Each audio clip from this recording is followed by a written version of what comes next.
Outil d'évolution, instrument de révolution, la mode. Son impact, son passé et son devenir ne cessent d'animer, de passionner et parfois même d'exaspérer. Des actualités aux tendances du secteur, en passant par les grands enjeux sociétaux auxquels la mode fait face, on parlera de tout ça ici, ensemble. Merci d'être là et bienvenue sur Stylé.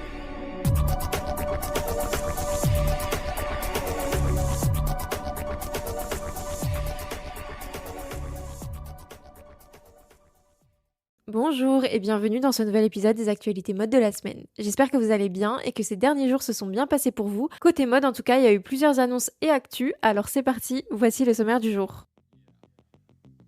D'abord, on parlera de Carven, puisque la maison a nommé son nouveau directeur artistique en début de semaine. On évoquera ensuite la maison Louis Vuitton, puisqu'on sait enfin ce qui se cache derrière la malle géante des Champs-Élysées. Puis, on parlera de l'avancée de la loi anti-fast fashion, adoptée par l'Assemblée nationale et le Sénat l'année dernière. On prendra ensuite la direction de Paris pour faire le point sur les calendriers des prochaines Fashion Week. Et enfin, pour la minute culture mode, on parlera d'une exposition qui nous plonge dans les coulisses de maisons au savoir-faire d'exception.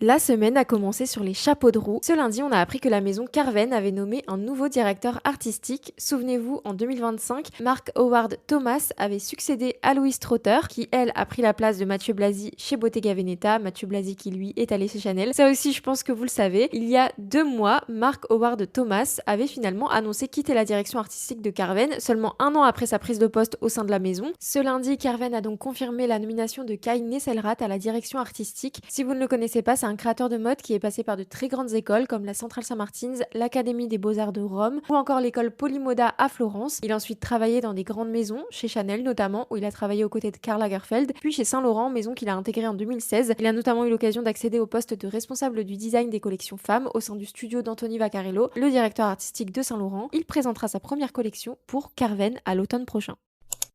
Si vous êtes allé à Paris ces dernières années, vous avez peut-être vu cette malle Louis Vuitton géante sur les Champs-Élysées. C'est très impressionnant à voir et surtout très malin puisqu'en fait cette malle elle a un objectif bien précis au-delà d'être beau et monumental. L'objectif c'est de cacher un chantier entrepris par Louis Vuitton et en fait pendant longtemps on a cru que la maison appartenant au groupe LVMH allait ouvrir un hôtel, mais que nenni, il y a quelques jours Bernard Arnault se serait laissé aller à quelques confidences sur ses mystérieux travaux. Alors c'est bien Louis Vuitton sans surprise qui investira le 103-111 avenue des Champs-Élysées, mais pas pour un hôtel, pour une expérience ultra immersive mêlant mode, culture, art du voyage et gastronomie, le tout dans un seul et même endroit. L'espace devrait être une continuité de ce qui est déjà fait au sein d'Alvedrim, qui est aussi une destination culturelle, mais là l'idée ce serait de créer une énorme adresse de 6000 m² exactement, et de la penser comme une expérience à 360 degrés autour de l'univers Louis Vuitton, avec des expositions, une offre de restauration et évidemment des espaces de vente. Bref, on a hâte de voir ça.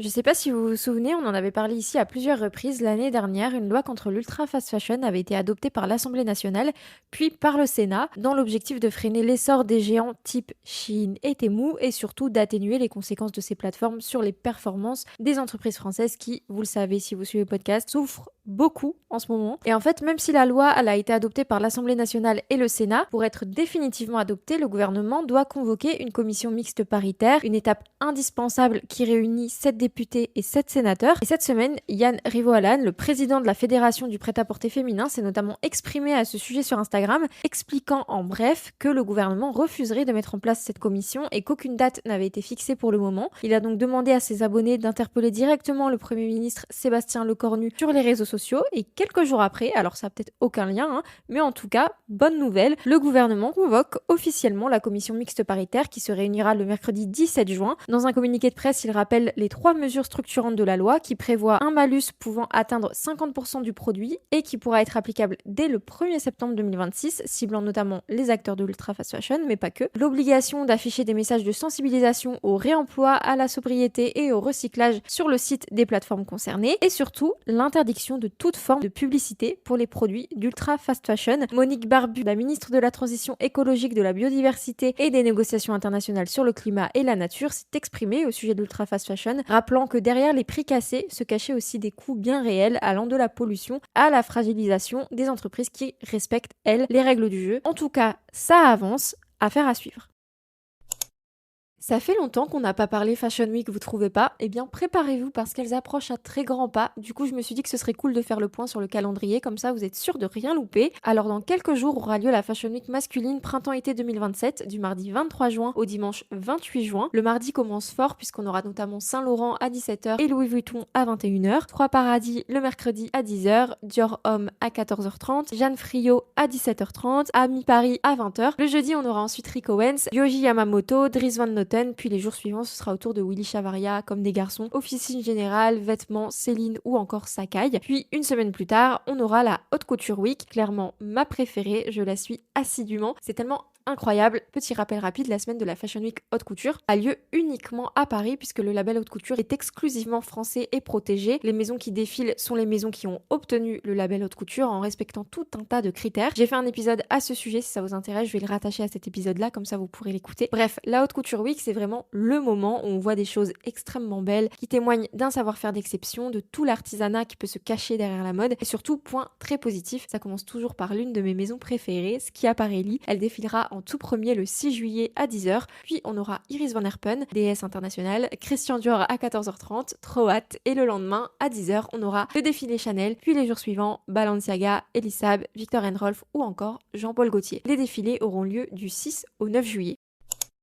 Et c'est l'heure de la minute culture mode et pour l'occasion je vous propose de plonger dans l'une des choses que je préfère dans la mode et qui est à l'origine de ma passion pour le secteur. Cette chose, c'est le savoir-faire. On peut penser que la mode ce ne sont que des vêtements, que c'est superficiel, mais pour moi et pour beaucoup, la mode c'est aussi un artisanat et c'est cet artisanat que la galerie du 19M propose de découvrir dans une exposition. Pour rappel, la galerie 19M, elle rassemble les différentes maisons des métiers d'art de Chanel et dans l'expo Main d'avenir, elle nous invite à découvrir la richesse des savoir-faire et surtout la diversité des métiers qui font vivre cet artisanat d'exception. Dessinateurs de broderie, chapeliers, bottiers, couturiers, fleuristes de mode, paruriers. Tous les métiers, leurs gestes, les outils qu'ils utilisent et leurs étapes de création sont mis en lumière tout au long du parcours de l'exposition, pensée comme une véritable immersion au sein des 9 maisons résidentes du 19M, allant de Maison Michel à Le Marié, en passant par Le Sage et Goussens. Bref, ça a l'air encore une fois très intéressant. Si ça vous dit, l'exposition Main d'avenir a lieu jusqu'au 19 juillet à la galerie 19M dans le 19e arrondissement de Paris.